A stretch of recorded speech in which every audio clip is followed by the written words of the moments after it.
Hey everyone, so I'm back with another video and Gameweek 7 has just around the corner with the deadline tomorrow morning. Make sure to get those teams locked in, but more importantly, stay tuned for team selection tips and players you should look out for ahead of this game week, who you should sell, who you should buy, and players you should keep in mind on your watch list. Moving on to the international break next week, it's really important if you have extra free transfers or if you're thinking about taking a hit when you don't have to, just do keep in mind that you might want to save that for after the international break. But first, let's cue that intro real quick.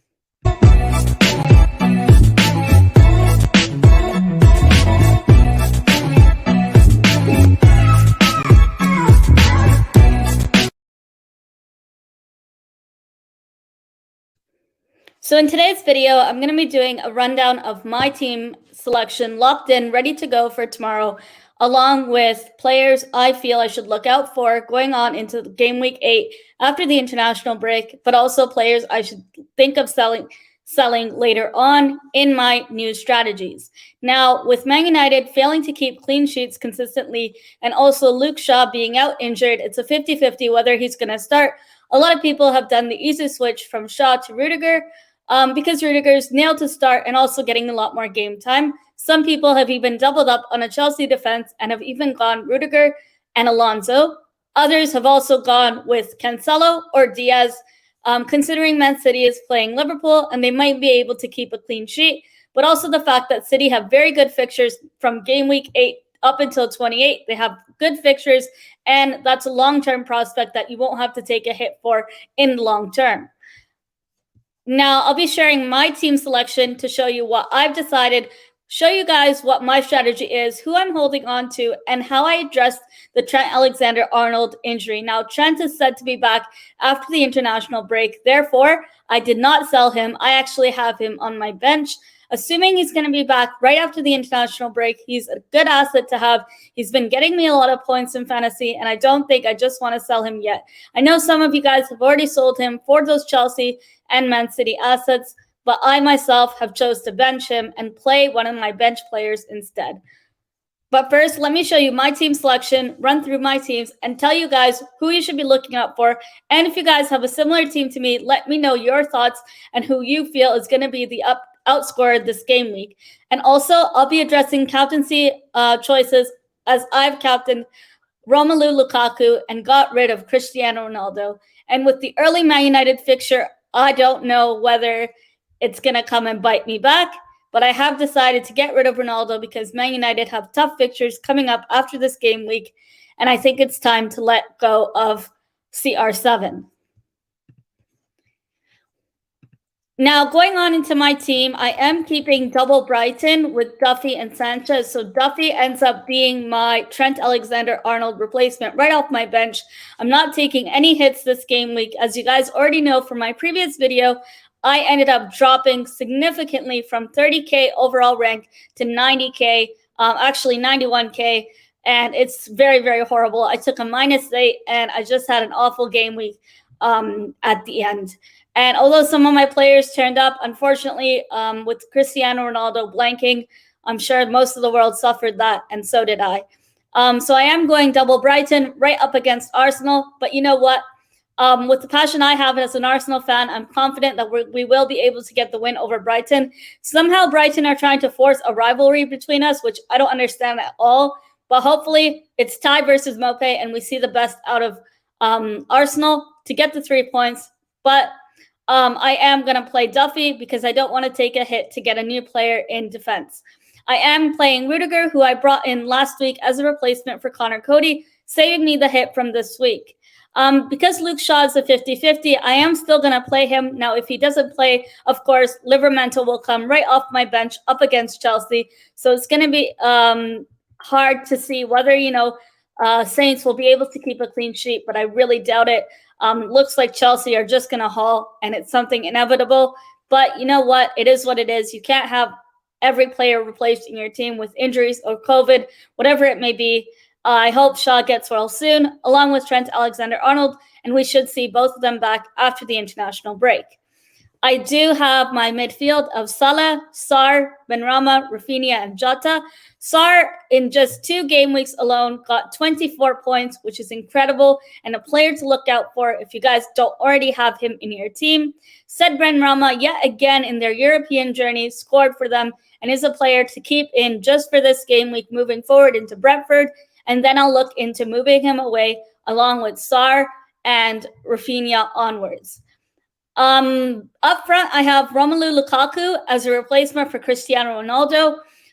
Initially, I had Patrick Bamford. Now, Patrick Bamford is said to be out for approximately a month, so we should see him sometime, I think, 2 fixtures after the international break. According to Bielsa, he's not going to be back anytime soon.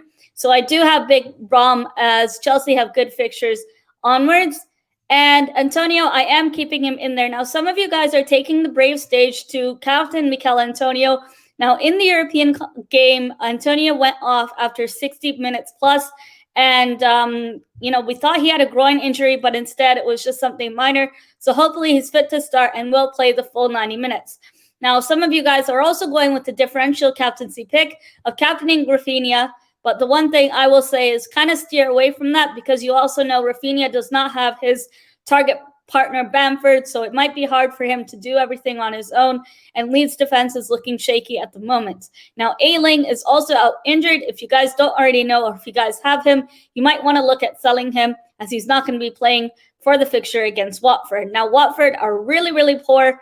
Some people are actually doubling up on Watford, so it's interesting to see, what Watford will do, if they will at least try to keep up. Some people have gone with Sarr or King, a double up on Watford, which is interesting. I myself have Sarr from the previous game week, where I sold Jack Grealish, and I'm not going to get rid of Sarr this game week, but in the upcoming game weeks, I will look into replacing him and taking him into my team yet again. Now, on my bench, I have Trent as my last option on the bench, because he's not going to be getting me any points if any of my starting players are not starting. So Livramento is the first sub on my bench, just in case Luke Shaw does not play. Livramento will come on straight off my bench. Now, the one thing I will say is I'm trying to avoid taking hits this game week, because after the international break, there's a high chance that players will come back injured or have COVID positive results, causing them to self-isolate and stay at home. So it's really important going on to game week 8 that if I have to take a hit, I'm able to take a hit there where it really matters. Whereas here I have bench options that I can play, even though they're not the greatest prospects. Now, some players to look out for moving forward into game week 7 would be a player like Gallagher and Cristiano Ronaldo. Now, Cristiano Ronaldo, some people are saying to wait on selling him. Ronaldo has 3 goals in 3 matches. That's something to keep in mind. But the reason I sold him is because I feel Romelu Lukaku will outscore Cristiano Ronaldo this game week. Now, Ronaldo will be a great pick overall and a captaincy option. But the one thing, saving money to go to Lukaku in order to upgrade my squad overall is something that I wanted to do now rather than later on, so that I could upgrade in my defense or in my midfield. I do have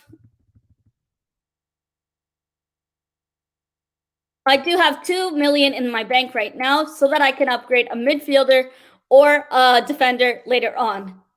Another player to look out for in your watch list would be Gallagher from Crystal Palace. The fixtures are also improving for Crystal Palace coming up, and he's expected to give attacking returns, something that you need to look forward to into a midfielder who's only 5.5 million, something to look forward to and keep an eye on during the international break. As I said, people have upgraded to the City defenders Cancelo or Diaz. Between Cancelo and Diaz, I would recommend Cancelo. Cancelo is now the highest scoring defender in FPL itself overall. Man City have kept 5 clean sheets in 5 matches, and Cancelo has added clean sheets and bonus points. Bonus points is something that's going to help your game week, and if you took a -4 hit, your bonus points would try to help cover that hit. Now, the only reason I'd say wait on Cancelo like I'm doing right now is because of that Liverpool fixture this game week. So hold off until game week 8 if you can, but if you guys are wildcarding, jump the gun and go for Cancelo over Diaz.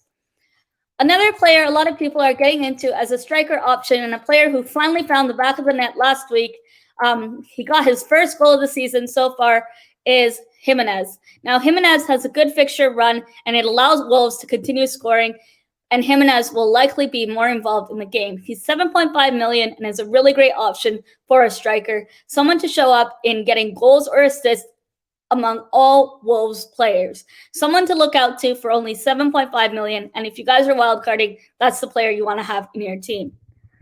Another player who I've mentioned already, who's returned 3 goals in the past 2 game weeks, is Sarr, and 4 goals all season. Now, it's really clear that the good fixtures for Watford are coming for an end now.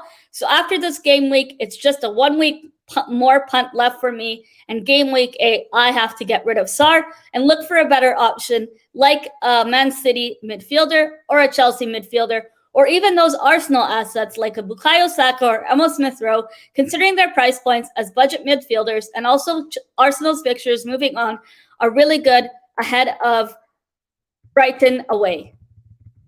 Romelu Lukaku, although he failed to score in Game Week 5 and Game Week 6, he has still shown his goal threat potential in previous matches, and it's a great fixture run for Lukaku ahead of Game Week 8, allowing him to return a goal or an assist in a Chelsea shirt. And for 11.6 million, before his price goes up, it's really important, if you guys are wildcarding or not, to consider getting Lukaku into your team because of how juicy Chelsea's fixtures are.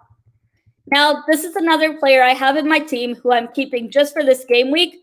But next game week, I'm going to have to say bye to him and get rid of him, Diogo Jiata. Diogo Jiata has seen a lot of minutes because of Bobby Firmino's injury. But now Bobby Firmino is back into the team, and he's not getting a lot of game time. It looks like it's time to go, and his time is up. So my verdict would be to sell him. Now, Marcos Alonso is someone who I would also recommend as a Chelsea defender, as I mentioned earlier. Really good price point, and Rudiger as well. Those Chelsea assets are something to look into. Now, good luck to everyone for Game Week 7. I hope you all do well and get those much-needed green arrows. Most importantly, as I always say, make sure to monitor those price rises and drops so that you're selling your players as much money you can get them so that you can upgrade in your defense or in your midfield or even your premium forward strikers. And make sure to buy players before their prices rise. Take care, everyone. I hope you all have a great game week, and I'll be back here on Monday for the Game Week 7 recap review stream. Take care, everyone.